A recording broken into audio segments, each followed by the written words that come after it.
wabarakatuh. Selamat bertemu kembali dengan saya, Siti Malihatun Badriah. Salam sehat, bahagia, dan sukses selalu. Teman-teman, para pemirsa yang berbahagia, pada kesempatan yang sangat luar biasa ini kita kembali membahas mengenai hukum waris. Kali ini kita akan membahas mengenai pergantian tempat atau platsvervulling. Apa yang dimaksud pergantian tempat? Pergantian tempat adalah hak seseorang untuk bertindak sebagai pengganti dalam derajat dan dalam segala hak dari orang yang digantikan tersebut. Pergantian tempat ini hanya terjadi untuk garis ke bawah. Syarat untuk dilakukan pergantian tempat adalah sebagai berikut. Yang pertama, yang digantikan tempatnya harus sudah meninggal dunia. Kemudian yang kedua, orang yang bertindak sebagai pengganti harus keturunan sah dari orang yang meninggal dunia tersebut atau yang digantikan tersebut. Jadi harus keturunan sah. Kalau anak luar kawin diakui tidak bisa. Yang menggantikan harus anak sah atau keturunan sah dari orang yang digantikan tersebut. Kemudian yang ketiga, seorang ahli waris pengganti harus memenuhi syarat sebagai ahli waris biasa. Pada kesempatan sebelumnya, pada video sebelumnya, kita sudah pernah membahas syarat-syarat bagi ahli waris. Nah, di sini seorang ahli waris pengganti, maka di sini harus memenuhi syarat sebagai ahli waris. Selanjutnya adalah contohnya P, seorang pewaris meninggal dunia, seorang meninggal dunia. Nah, di sini memiliki seorang istri misalnya atau pasangan yang hidup terlama, kemudian ada tiga anak yaitu B, C, dan D. Kemudian D ini memiliki istri, misalnya istri, dan memiliki anak yaitu G dan H. Jadi di sini D sudah meninggal dunia, sehingga ahli warisnya di sini, ahli waris dari P tadi, ahli waris dari pewaris adalah B, C yang anak tadi. Kemudian karena D sudah meninggal dunia, maka kedudukannya diganti oleh ahli waris, yaitu oleh anak-anak dari D tersebut, yaitu G dan H. Nah, di sini G dan H adalah sebagai pengganti dari D, maka bagiannya adalah menggantikan D tersebut. Nah, dalam hal ini kalau G dan H adalah anak luar kawin diakui, maka dia tidak bisa menggantikan D tadi. Karena yang bisa menggantikan harus keturunan yang sah dari orang yang digantikan tersebut. Nah, penggantian tempat ini dimungkinkan dalam tiga hal. Yang pertama adalah penggantian tempat dalam golongan pertama. Nah, ini bisa dilihat dalam pasal 842 Kitab Undang-Undang Hukum Perdata. Nah, pergantian tempat dalam garis lurus ke bawah berlangsung terus dengan tiada akhirnya. Ini yang pertama dengan golongan 1, pergantian tempat pada golongan 1. Nah, contohnya adalah seorang pewaris meninggal dunia pada tahun 1980 misalnya. Kemudian meninggalkan tiga anak. Ada tiga anak. Nah, anaknya A, B, C. Nah, kemudian si C ini, anak yang namanya C ini sudah meninggal lebih dulu karena meninggalnya misalnya tahun 77 atau 1977. Nah, C ini sebelum meninggal dia punya anak yaitu D dan E. Nah, dalam hal ini karena C sudah meninggal terlebih dahulu dibandingkan pewaris, maka di sini kedudukan C akan digantikan anaknya C yaitu D dan E. Jadi ahli waris P tadi adalah A, B, D, dan E. Pergantian tempat golongan kedua kita bisa lihat dalam pasal 844 Kitab Undang-Undang Hukum Perdata. Nah, di sini seorang pewaris, contohnya ya seorang pewaris meninggal dunia, dia tidak memiliki anak, kemudian tidak pula punya istri. Namun di sini ada saudara yang masih hidup, saudara-saudaranya ada A dan B, sedangkan orang tuanya juga sudah meninggal. Jadi hanya ada saudaranya yaitu A dan B. Nah, A dan B, saudara dari si pewaris tadi, memiliki anak. Nah, A memiliki anak C, D, E. Kemudian B memiliki anak F dan G. pewaris meninggal dunia pada tahun 1980. Nah, kemudian saudaranya tadi meninggal sebelum pewaris. Si A meninggal pada tahun 1976 misalnya. Kemudian B meninggal juga sebelum pewaris meninggal, yaitu pada tahun 1978. Maka di sini ahli waris P tadi siapa? Adalah C, D, E, F, G. Karena di sini menggantikan kedudukan dari A dan B, kedudukan dari saudara pewaris tadi yang sudah meninggal lebih dahulu. Nah, ini digantikan oleh anak-anak dari saudaranya si P tadi, atau di sini adalah ponakan dari P. Nah, itu tadi mengenai pergantian pada golongan kedua, pergantian tempat pada golongan kedua. Kemudian pergantian tempat jenis yang lain. Nah, ini kita bisa lihat dalam pasal 845 Kitab Undang-Undang Hukum Perdata. Pergantian dalam garis menyimpang diperbolehkan dalam pewarisan bagi para keponakan ialah dalam hal bila mana di samping keponakan yang bertalian keluarga sedarah terdekat dengan si mati atau si yang meninggal dunia, masih ada anak-anak dan keturunan saudara laki-laki atau perempuan darinya, saudara-saudara mana telah mati terlebih dahulu atau telah meninggal terlebih dahulu. Nah, ini pergantian tempat yang lain. Nah, ketentuan pasal 845 bertalian dengan pasal 861 ayat 1 yang menyatakan bahwa keluarga sedara dengan si mati atau si yang meninggal dunia tadi bertalian keluarga dalam garis menyimpang lebih dari derajat ke-6 tidak mewaris. Nah, ini ketentuan bahwa pada prinsipnya pewarisan pada garis menyamping atau menyimpang itu tidak boleh lebih dari garis ke-6. Kalau sampai derajat ke-6, maksimal sampai derajat ke-6.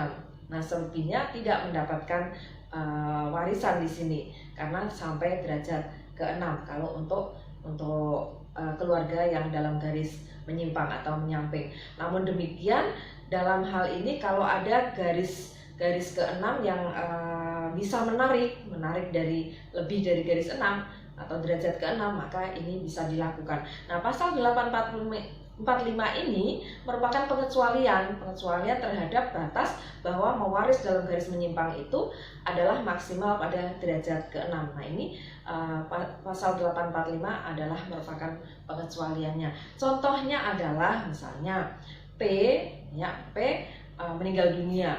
Nah, dia orang tuanya sudah tidak ada, sudah meninggal lebih dulu. Kemudian di atasnya berarti dari orang tuanya, berarti kakek dan nenek ini juga sudah meninggal dunia, baik dari garis ayah maupun garis ibu, kakek neneknya sudah tidak ada.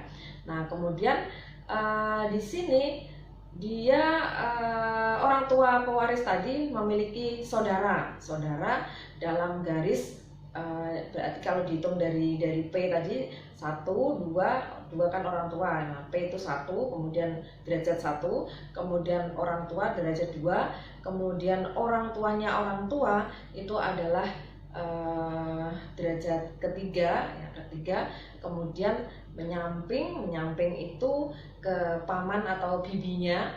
Paman dan bibinya ini juga sudah meninggal, kemudian dari paman ini kemudian turun ada garis yang keempat atau derajat keempat, kemudian juga sudah meninggal, derajat kelima juga sudah meninggal, kemudian derajat ke-6 ini ada yang masih hidup. Derajat ke-6 ini ada laki-laki atau perempuan yang masih hidup. Misalnya katakanlah namanya D, itu pada garis ibu. Kemudian pada garis ayah itu semuanya sampai derajat ke-6 sudah meninggal semuanya. Kemudian ada garis ke-7. Garis ke-7 itu masih hidup, ada A dan B. Nah, kemudian pada garis ibu itu sudah meninggal dunia pada garis 6 yang satu masih hidup pada garis ke-6 atau derajat ke-6 ini masih hidup satu. Ada namanya D. Nah, kemudian pada garis ke-6 ini yang sudah meninggal dunia ini itu memiliki anak yaitu pada garis ke-7. memiliki anak pada garis ketujuh. Katakanlah namanya E, F, dan G. E, F, dan G. Nah, ini sebenarnya tidak memperoleh karena tidak memperoleh warisan karena dia ada di derajat ketujuh. Namun demikian pada derajat keenam tadi ada yang masih hidup, yaitu D tadi. Sehingga di sini yang derajat ketujuh tadi saudaranya D itu mempunyai anak yang derajat ketujuh tadi, maka di sini derajat ketujuh ditarik ke atas oleh si D, sehingga dia atau yang derajat ketujuh ini menjadi bisa mewaris karena masih ada saudaranya terdekat yang masih hidup pada derajat keenam. Jadi ditarik di situ sehingga bisa memperoleh yaitu E, F, dan G tadi. Kemudian pada garis ayah tadi, pada garis ayah pada derajat ketujuh ini tidak ada yang menarik karena di derajat keenam semuanya sudah tidak ada. Jadi tidak ada yang menarik sehingga di sini pada garis ayah tidak ada yang bisa memperoleh warisan karena sudah lebih dari derajat keenam. Tapi pada garis ibu ini ada yang menggantikan, derajat keenam karena derajat keenam ini masih ada satu yang masih hidup sehingga yang tujuh itu bisa menggantikan pada yang derajat keenam yang sudah meninggal karena ditarik oleh yang garis keenam yang masih hidup tadi. Nah, itu tadi mengenai pergantian tempat. Nah, kemudian selanjutnya adalah contoh yang lain. Ada seorang yang meninggal dunia, pewaris atau P namanya misalnya, kemudian memiliki anak, yaitu A, B, dan C. A, B, C ini memiliki anak masing-masing. A memiliki 3 anak, yaitu namanya E, F, dan G. Kemudian B memiliki anak namanya H, 1 anak. Kemudian C memiliki 2 anak, yaitu K dan L. Nah, jika A, B, C menolak warisan, jadi ini tidak meninggal tetapi menolak warisan, atau dinyatakan tidak patut, maka di sini yang mewaris adalah yang bersamanya atau sesudahnya. Yang bersamanya maksudnya yang segaris dengannya atau yang sesudahnya. Nah, pembagiannya adalah kepala demi kepala. Karena apa? Karena mewaris berdasarkan haknya sendiri, bukan menggantikan. Ini ya, jadi berbeda dengan menggantikan. Kalau menggantikan tadi adalah haknya sesuai dengan hak dari orang yang digantikan tadi. Tetapi kalau di sini, kalau misalnya tadi A, B, C sebagai anak ini menolak atau tidak patut menolak warisan atau tidak patut menerima warisan, maka di sini yang mewaris adalah orang yang di bawahnya atau yang bersamanya. Nah, yang tidak menolak tadi yang bersamanya atau yang ada di bawahnya. Nah, dalam hal demikian, ini posisinya yang di bawahnya tadi bukan menggantikan, tetapi di sini mewaris berdasarkan haknya sendiri. Sehingga di sini dihitung kepala per kepala. Artinya bagiannya adalah setiap kepala, bukan menggantikan kedudukan dari yang digantikan karena ini tidak menggantikan. Jadi haknya sendiri, berdasarkan haknya sendiri.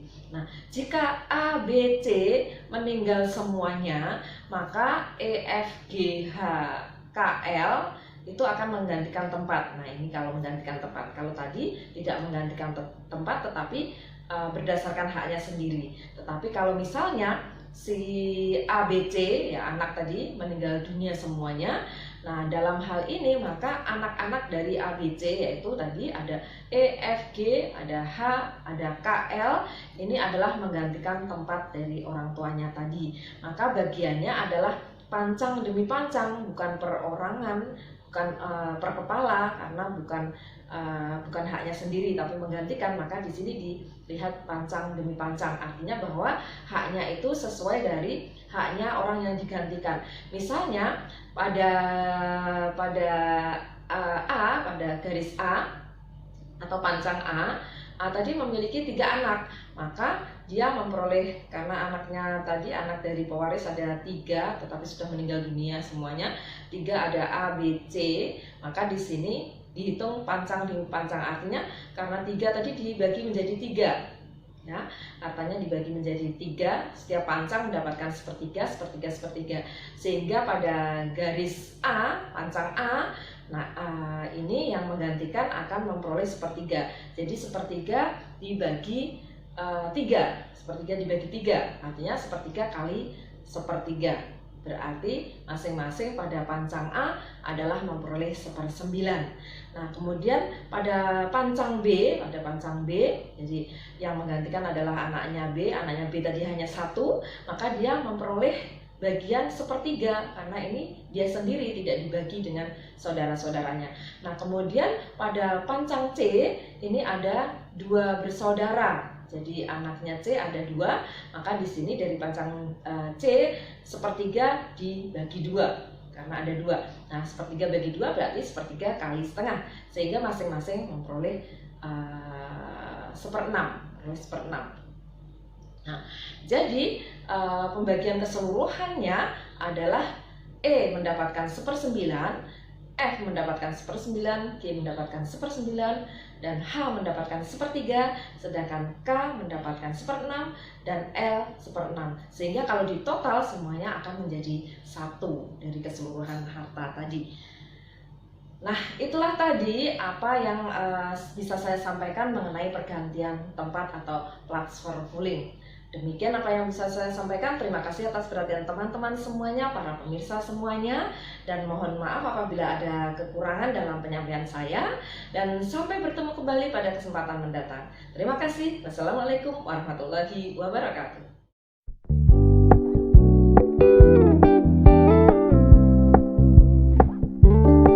We're gonna keep it low key, keep it soft.